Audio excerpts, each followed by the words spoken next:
Hi, I'm Chalarious with Mediander's Comedy Spotlight, where I will highlight the funniest people who should have TV shows, in my opinion. And you ask, who are you? Well, I'll tell you. I am...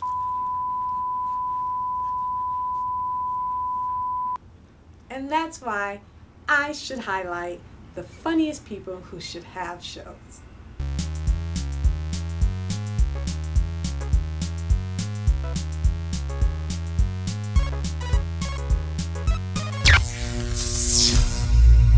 Welcome back, everyone. This is Chalarious with Comedy Spotlight, and my guest this week is Geno. How much can they see? Can they see like from here? Can they see if I'm wearing pants? If that's not my thumb. Ta-da! All right, what? We're here. We're here. Geno Bisconte. How much everyone. coffee did I have? Coffee. All right. Because that is my... He's hot. You're not helping. Save this for when it's rolling. Now you're funny. Suddenly you're scatting and bebopping. I get it. I would have swiped left on that 20 times. You're known as New York Post. I'm known by nobody in the industry. I'm known by absolutely no one. If you Google what's his face, I come up. But I seem to get work. It's going well. It's going well. Yeah. Well, the New York Post labels you as crash and burn. Tell Let me say labels like they put it in the paper 2 days ago. In 2008. In 2008, You they remember. called this guy. Remember your sophomore year in high school? No, I was called. They called me Slash and Burn comedian because I was doing Slash and Burn. because I was doing a show and I did a joke about domestic violence, and it was a joke. And of course, the crowd laughed, but there were a couple people that were kind of reserved. But in the crowd at that particular show was Kanye West before he was this annoying. And everyone knew he was there, so I pointed out, I said, people, it's okay to laugh. It's Kanye West, not Chris Brown. Ooh. And then they all was, ooh, and then the New York Post got a wind of it, and they're like, Slash and Burn comedian did a tasteless joke about hitting women. But it wasn't. It was actually all in good fun. But I like that the Slash and Burn stuck. And now, compared to football players, Chris Brown is like... He's boring. Tell everyone how you got your start. In comedy. Oh, in comedy? It's not much to tell. Summers in Rangoon. I started in, I always say Philly, but in Wilmington, Delaware, where I did an open mic night, and I did great, but I wasn't funny. I was in front of about a girl I was dating at the time. They'll never find her body. They're going to look. What am I, a rookie? A girl I was dating at the time signed me up for an open mic, and I did it, and I did great. But here's the thing, and I didn't realize this till years later. I knew I did great the following week because I crushed, but I was in front of 125 people I knew. You gotta crush this. So of course, but I don't realize that, and I'm like, I'm so funny, and then I do it a week later in actual Philly where I don't know anyone, and I think I'm going to do great, and I bomb because I'm not funny. I've done it twice, but I think in hindsight, once I bombed the second time, I was kind of, I'm not glad, but I think I realized in that moment, okay, if this isn't easy. If it was as easy as I thought it was the first time I did it, I'm like, anyone can do this. But after I ate my ass repeatedly in front of the, I'm like, I want to work at this, and I did. And now, 48 years later, 2 TV credits.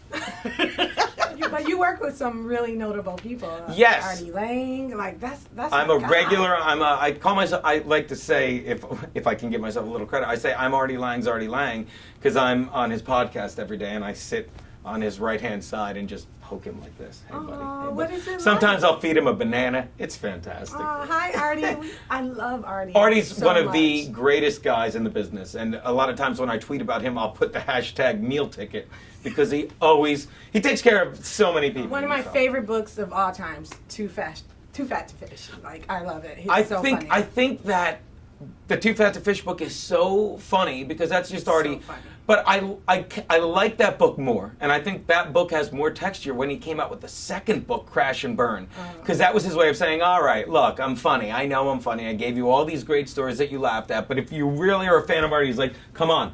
I'm taking you all the way down, and he does. And that book is dark, but it's such a great read. You go there. So how do you feel about like this whole PC atmosphere?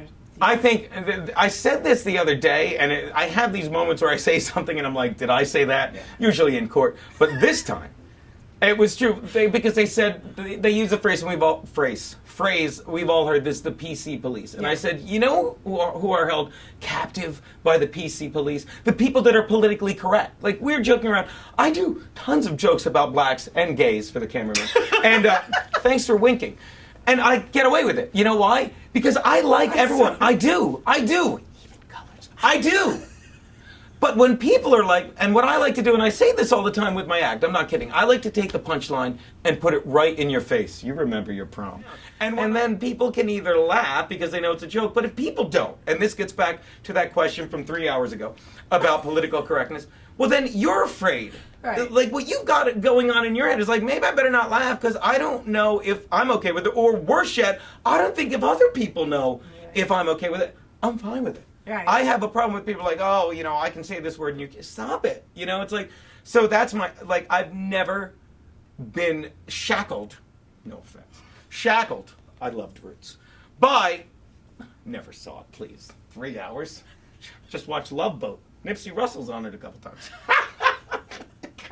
I'm going nowhere in the business. To answer your question, I'm not, I feel bad for people that are politically correct. I really do. Because what are they afraid of? You know, they're afraid of what other people think about what they think. Just like, if you like everyone, what do you care? I don't see color. Actually, I don't see colors. When did you get here? See what I did there? I took the word color and made it one of those backwoodsy, okay. Oh, God. This guy is a real trip. Oh, just a trip. But what are you working on now? I know you say you're working on tomorrow's hangover. This is what am I working on? Like 7 years ago, I love football. I do. I love all sports, but I love football. And I started doing these videos. He's really good. They're great. That's how you found me. Well, we'll talk about that later. Didn't leave a mark. No, it didn't. We did, and I do these football videos where it was just me combining the three things. Well, two things, football and comedy. So I would make jokes, and then I added on a gambling angle to them, just because I thought it would make them more marketable. It's like it's got the three things. It's got sports, comedy, and gambling. And every time I pick a team, I put up a picture of a hot chick because I think porn kind of works too. No, thank you very much. She did her shoot 2 days ago, and I did my shoot moments later. See what I did? I made it creepy. Now it's me getting up every day and just, working that muscle. And high reps, low impact, Okay. and I'm really excited about it. You know. All right. Well, Geno, as you can see, I don't even need to be here.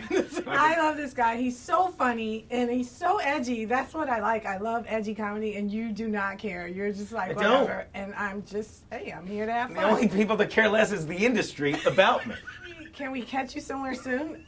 The podcast, Artie Podcast. You can hear me every day on the Artie Lange Podcast. You can go to sbrforum.com. I have a video up there every day. And if you just go to genobisconte.com, you can see my Geno's Picks weekly video. You can follow me on Twitter. I pop up a lot of places. Tell them. He's so Brooklyn. All right, that's a wrap I slept in a box last night. What? Wait, I'll wait till you're done, then I say it. I slept in her box last night. This is Geno. How bored are you when we don't hang out? I'm sure. What do you do? What do you do? That's what my nephew says all the time. How bored are you when we don't hang out, Uncle Geno? Thank you.